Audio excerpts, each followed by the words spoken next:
গ্রাহকদের কোটি কোটি টাকা নিয়ে দেশ থেকে পালিয়ে যাওয়ার অভিযোগ উঠেছে অনলাইনে বিমানের টিকিট কাটার বড় প্ল্যাটফর্ম ফ্লাইট এক্সপার্টের মালিকের বিরুদ্ধে। খবর পেয়ে শনিবার দুপুরে প্রতিষ্ঠানটির অফিসে এসে কর্মকর্তাদের অবরুদ্ধ করে ক্ষোভ জানান বিভিন্ন এজেন্সির মালিকরা। পরে মতিঝিল থানা পুলিশ এসে পরিস্থিতি নিয়ন্ত্রণ করে। প্রতিষ্ঠানটির মাধ্যমে বহু এজেন্সি শত শত কোটি টাকার বিমানের টিকিট কাটার কথা জানান ভুক্তভোগীরা। হাজার হাজার প্রবাসী টিকিটের টাকা আমরা শুনতে পেলাম যে ফ্লাইট এক্সপার্টের সিইও যিনি দায়িত্বে আছেন উনি দেশ ত্যাগ করেছেন।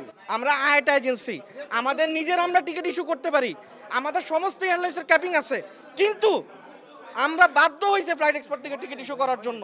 স্ক্যামের পিছনে তো শুধুমাত্র ফ্লাইট এক্সপার্ট নিজে একা করে নাই, যে এজেন্সিগুলা, যে মাদার এজেন্সিগুলা, যে মাদার আইটাগুলা 11% 12% তাদেরকে টিকিট দিছে, তারা কি এটার সাথে জড়িত না? টিকিটের টাকা যেন রিফান্ড করে তুলতে না পারে সে ব্যবস্থা নেওয়ার আহ্বান জানান তারা। প্রায় 80 লক্ষ হইতে 1 কোটি টাকার আমার ট্রানজাকশন, আমি ওনাদের পোর্টালে দেয়া, আমার টিকিট করা।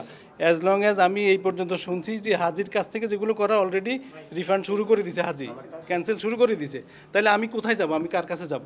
তো সকালে আসার পরেই দেখতে পাচ্ছি যে তাদের এখানে স্টাফরা আছে, বাট তাদের ম্যানেজমেন্ট সবকিছু অফ। আমার প্রায় 70 লক্ষ টাকার মতো টিকিট আটকে আছে, যেটা ফ্লাইট এক্সপার্টে। এর মধ্যে কিছু টিকিট আছে যেগুলো হচ্ছে গিয়ে থার্ড পার্টি থেকে ওরা নিয়ে আমাদেরকে দিচ্ছে। এখন ওই টিকিটগুলো যদি রিফান্ড করে ফেলে তাহলে আমরা কোথায় যাব আসলে? প্রতিষ্ঠানটির কর্মকর্তারা জানান শুক্রবার রাতে দেশ ছাড়ার কথা জানান সিইও সালমান বিন রশিদ শাহ সায়েম।